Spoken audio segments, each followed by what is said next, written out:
mursalin sayyidina wa maulana Muhammadin wa ala alihi wa ashabihi ajma'in. Asyhadu an la ilaha illallah wahdahu la syarika lah wa asyhadu anna Muhammadan abduhu wa rasuluhu la nabiyya wa la ba'da amma ba'du. Jamaah salat subuh yang dirahmati Allah Subhanahu wa taala, Bapak Ibu, adik, kakak, gimana kabarnya? Alhamdulillah. Saya semua bersyukur kita kepada Allah Subhanahu wa taala dengan mengucapkan alhamdulillahirabbil alamin atas segala nikmat yang telah diberikan kepada kita semua. Baik itu mulai dari nikmat sehat, nikmat kesehatan, nikmat waktu luang, dan juga nikmat yang paling besar adalah nikmat Islam dan iman. Nah, dengan semua nikmat itu Allah masih pertemukan kita, Allah masih mengumpulkan kita di salah satu rumahnya untuk melakukan salah satu kewajiban kita, yaitu sholat subuh secara berjamaah. Kemudian salawat serta salam semoga senantiasa tercurah limpahkan kepada junjungan kita, kepada Nabi kita, suri tauladan kita, yaitu Nabi Muhammad sallallahu alaihi wasallam. Semoga salawat serta salam ini juga tercurah limpahkan kepada istri-istri beliau, kepada para sahabatnya, tabi'in, tabi'in, dan orang-orang yang senantiasa mengikuti sunnah-sunnah beliau hingga nanti hari kiamat. Semoga kita termasuk ke dalam umatnya yang mendapatkan syafaat beliau dari umat nanti. Amin. Amin. Jamaah salat subuh yang dirahmati Allah Subhanahu wa taala, di dalam Asmaul Husnanya Allah Subhanahu wa taala yang 99 itu dicantumkan salah satu nama, yaitu Al-Adil. Al-Adil artinya adalah yang maha adil, yang maha adil. Jadi Allah Subhanahu wa taala adalah zat yang maha adil.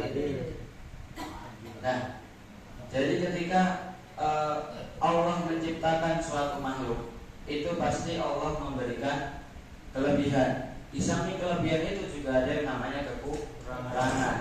Nah, dari Asmaul Husna Al-Adil ini bisa kita ambil hikmah bahwasanya keadilan Allah Subhanahu wa taala itu tidak harus sama, akan tetapi sesuai dengan kebutuhannya masing-masing.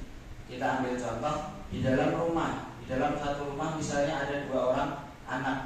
Anak yang pertama ini SMP, sekolahnya sudah SMP.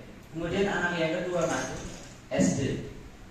Nah, ketika anak yang pertama diberi uang saku sejumlah 20.000, kemudian anak yang kedua diberi uang saku 10.000, maka semua itu termasuk dari bentuk adil. Kenapa? Karena anak yang pertama yang SMP, mungkin dia sekolahnya sudah tidak dekat rumah, sudah agak jauh. Mungkin yang 10.000-nya itu ia gunakan untuk membayar angkutan umum kalau dia naik angkutan umum. Kalau tidak, barangkali dia sudah memakai motor sendiri, maka untuk membeli bensin, seperti itu. Adapun anak yang masih SD, mungkin sekolahnya dekat, kalau dari sini mungkin ke RI atau ke sekolah yang lainnya dekat. Nah, itu bisa jadi dia tidak membutuhkan yang 10.000 sisanya, tidak ada uang buat beli bensin ataupun untuk membayar angkutan umum. Jadi itu sesuai dengan kebutuhannya masing-masing.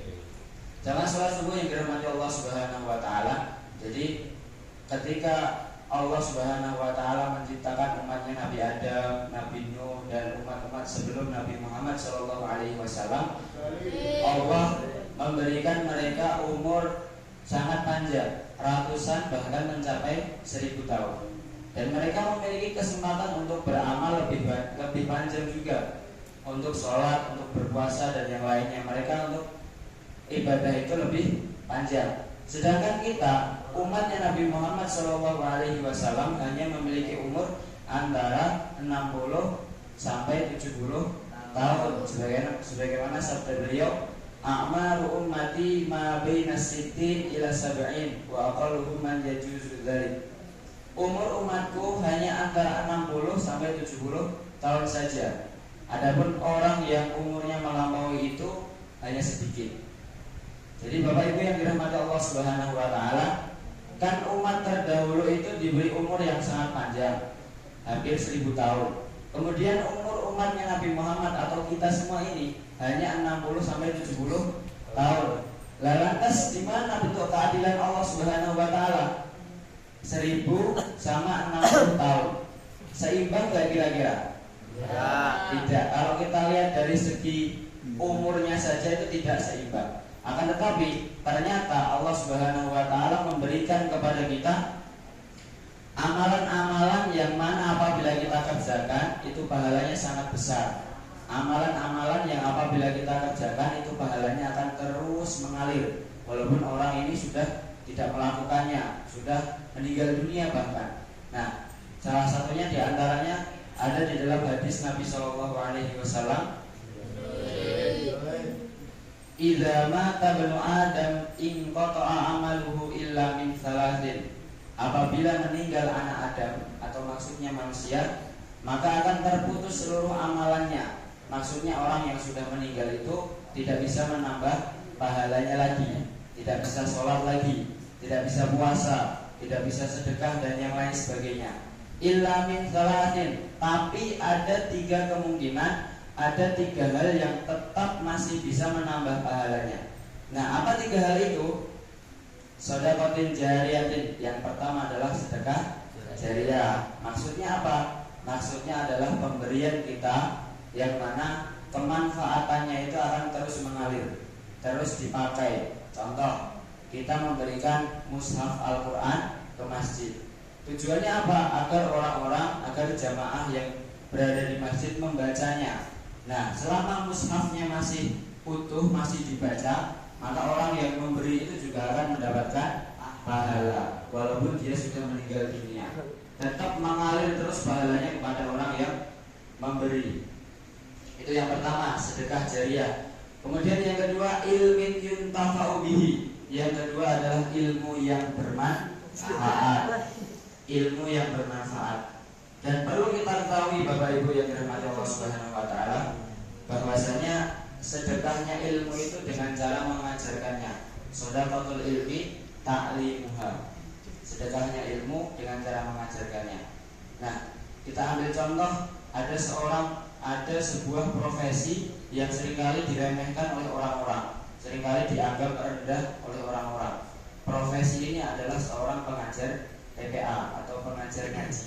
Nah, orang yang mengajarkan anak-anak untuk mengaji itu padahal kalau dilihat secara umum itu kelihatannya biasa saja, atau bahkan dia seakan-akan lebih rendah daripada guru, daripada PNS dan yang lainnya.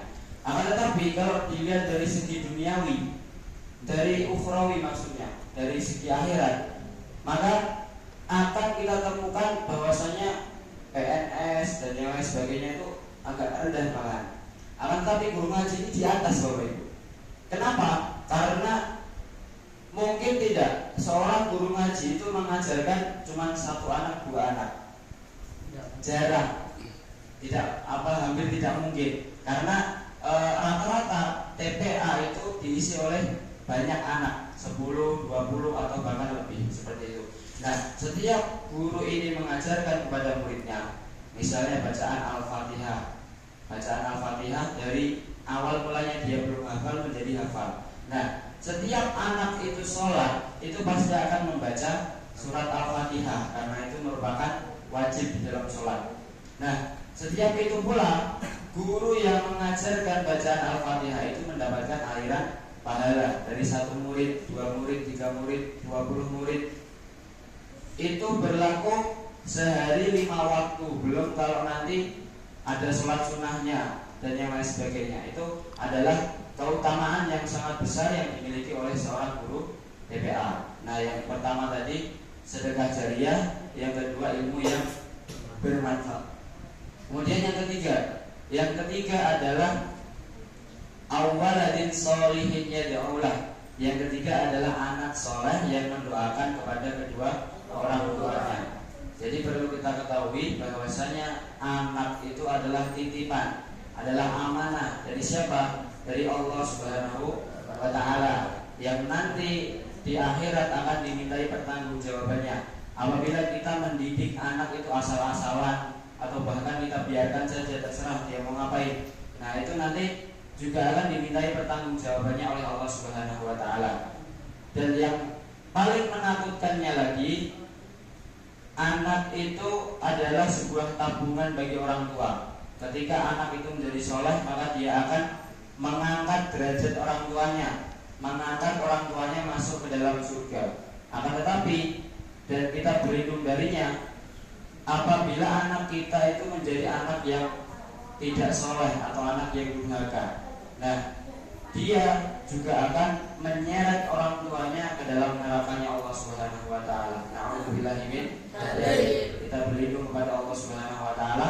Semoga kita senantiasa dimudahkan dalam segala kebaikan. Semoga Allah mudahkan kita untuk melakukan kewajiban-kewajiban kita. Dan semoga Allah Subhanahu wa taala kelak mengumpulkan kita di surga yang paling tinggi, yaitu surga Firdaus. Amin Allahumma amin. Jamaah salat subuh yang dirahmati Allah Subhanahu wa taala, demikian yang dapat kami sampaikan. Semoga 3 hal tadi bisa difahami kemudian diamalkan di dalam kehidupan kita sehari-hari. Banyak kurangnya, banyak salahnya kami mohon maaf kepada Allah Subhanahu wa taala, kami mohon ampun.